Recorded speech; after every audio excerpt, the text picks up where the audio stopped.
The next thing I wish I knew before coming to Silicon Valley is this notion of customers first and products follow. So don't build in a vacuum, talk to your customers. Even before you start your company, and really at every stage of your company, you should start talking to customers. The D School here on campus has this incredible design thinking process that you can see here, focused on really empathizing with customers, defining the product set, ideating, prototyping, testing.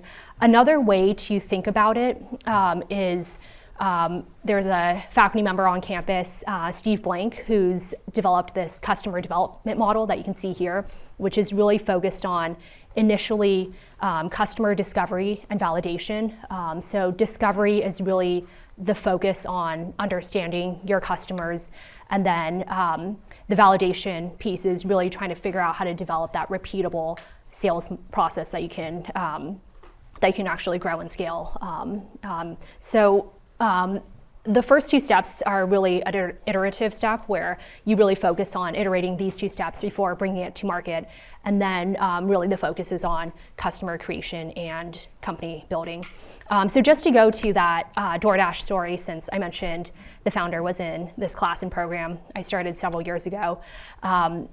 Actually just hosted him a few weeks ago for the same program, where he initially, prior to DoorDash, it was a company called PaloAltoDelivery.com. This was back in 2013, and how the company got started in the first place was the founders of PaloAltoDelivery.com, now DoorDash, ended up walking into a macaroon store in downtown Palo Alto.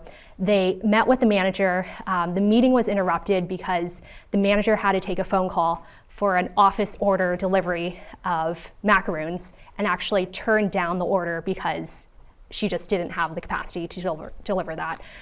So they wanted to figure out really what the customer demand was for this. So the founders ended up finding the menus of the 8 most popular restaurants in downtown Palo Alto that didn't offer delivery. They ended up PDFing that menu, threw it on a static web page, and just wrote, "Call this number if you want to order food." And they never told anyone about it. They never posted about it. They never spent marketing dollars. And then just out of the blue, someone called to order Thai food. And it turned out that the name PaloAltoDelivery.com was actually great for SEO. So that's how the person found it in the first place. And the way they tell it is they just didn't have the heart and courage to tell the hungry person that this was a fake website. So they said, screw it, it's just one delivery. And then that turned into more deliveries. And then today, DoorDash is this $40 billion business right now.